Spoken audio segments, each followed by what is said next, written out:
জানি ওখানে ঘুম হবে না ঠিক মতো চলে চলে। আচ্ছা আমি একটু চা বসাচ্ছি, কেউ চা খাবেন? আছে কি ব্যবস্থা? হেঁটে হেঁটে না না টোটো করে এই তো বলছি। কোথায় রাখবে?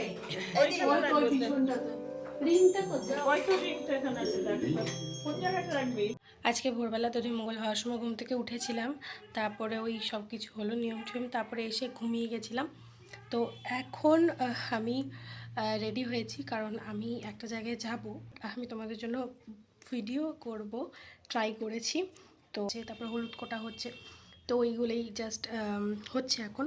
তো চলো যাওয়া যাক, আর তোমাদের সঙ্গে একটুখানি শেয়ার করি যে কী করছে না করছে।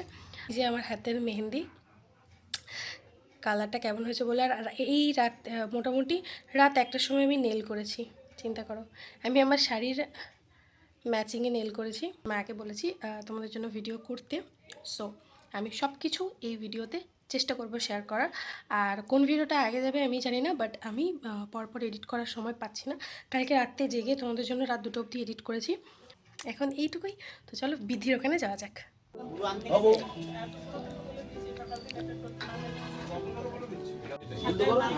नीलाय चौबंदे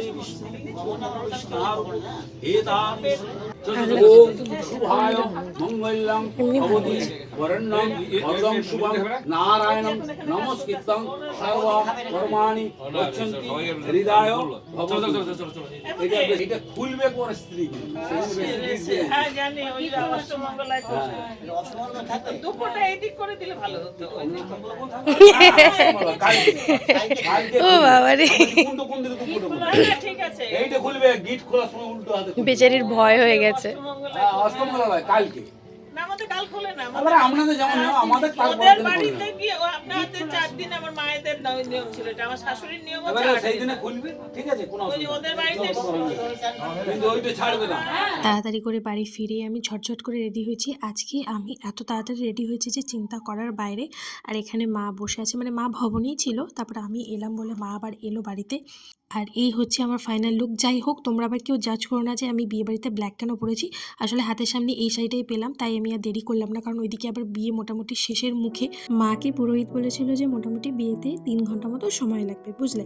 কিন্তু গিয়ে দেখছি যে বিয়েটা হয়ে গেছে। আমি জানি না পুরোহিত মশাইয়ের এত তাড়া কেন ছিল, এত তাড়াতাড়ি বিয়ে দিয়ে দিয়েছে যে আমি সিঁদুরদানটা দেখতেও পেলাম না। যাই হোক, তারপরের যে রিচুয়ালসগুলো হচ্ছিল সেইগুলোই আমি ভিডিও করতে পেরেছি। আর এই যে আমার মিষ্টি বৌদি, বৌদিকে কেমন দেখতে হয়েছে তোমরা জানিও। আর বৌদিকে লাল শাড়িতে আর সিঁদুরে ভীষণ সুন্দর লাগছিল। মানে একটা মেয়েকে না সিঁদুরে যেন সবচাইতে বেশি সুন্দর লাগে। যাই হোক, এখানে ওই লজ্জাবস্ত্র দিয়ে সেই মুখটা ঢাকতে হয়, সেটাই আমি ভাবছিলাম যে কাশ আমি আসতাম আর তারপরে সিঁদুরদানটা হতো।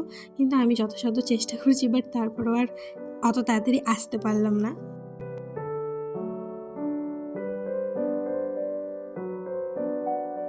আমি জানি তোমরা বিয়েবাড়ির ভিডিও দেখতে খুবই খুবই পছন্দ করছো, তাই তোমাদের জন্য আমি পুরো ভিডিওগুলো করার চেষ্টা করছি। আর আমি 2-3টে পার্টে পোস্ট করবো, নাহলে না ভিডিওর লেন্থ অনেকটাই বড় হয়ে যাচ্ছে। তো যাই হোক, এখানে অনেক রকম রিচুয়ালস হচ্ছিল। তো এখানে বৌদিকে অনেক রকম নিয়ম বলছিল যে পান পাতার ওপর দিয়ে আগে হাঁটতে হয়, বা পাটা আগে দিতে হয়, এরকম নাকি টুকটাক নিয়ম ছিল। যাই হোক, কার বাড়ির সাথে এরকম নিয়ম মিলছে সেটা কিন্তু কমেন্ট করে জানিও। আর আমার দাদা বৌদির একদিনেই বিয়ে আর রিসেপশন ছিল, যেহেতু রাতের বেলাতে আবার রিসেপশন হতো, তো সেই জন্যই একটা দিনই সবটা কিছু। তো ওই জন্যই আমি ভিডিওগুলো আলাদা আলাদাভাবে পোস্ট করব, যাতে তোমাদের সাথে সব কিছু আমি শেয়ার করতে পারি। ভীষণ ভীষণ মজা করেছি বিকেলবেলাতে। যাই হোক, সেগুলো আমি পুরো ভিডিওতে তোমাদের সঙ্গে দেখাবো। বৌদির মনটা অনেকটাই খারাপ ছিল, যেহেতু একদিনেই বিয়ে আর রিসেপশন, তো একটা মেন্টাল প্রেশার অনেক থাকে। কিন্তু তারপরে বৌদি হাসিমুখে সব কিছু ম্যানেজ করেছে। আর এখানে আরেকটা সুন্দর করে ওদের নিয়ম হচ্ছিল। মানে সত্যি একটা মেয়ের জীবনে মানে বিয়েটা যতটা আনন্দের ততটাই আবার দুঃখের। আর এটা হচ্ছে বৌদির মা আর বাবা, ওদের একটা ফ্রেমে দেখে আমার ভীষণ ভালো লাগছিলো, তাই তোমাদের জন্য ক্লিপটা নিয়ে নিয়েছি। যাই হোক, এখানে ফটো সেশন চলছিল, এখানে টুকটুক করে সবাই মিলেই ভিডিও তুলছিল, ফটো তুলছিল। আর এই ফ্রেমটা আমার কাছে বেস্ট লেগেছে, কারণ একটা মেয়ের জন্য মানে ভীষণ ভীষণ একটা দামি ফ্রেম আমার কাছে মনে হয়। আর এখানে ভাই আমার কয়েকটা ছবি তুলে দিচ্ছিল, মানে আমি তো কত তাড়াহুড়োর মধ্যে গেছি, তারপর ভাই বললো চল দিদি তোকে কয়েকটা ফটো তুলে দিই, দিয়ে আমাকে রাজ কয়েকটা ফটো তুলে দিল। এই ফটোগুলো আমি এখন অবধি পাইনি, যদি পাই আমি তোমাদের সঙ্গে শেয়ার করব।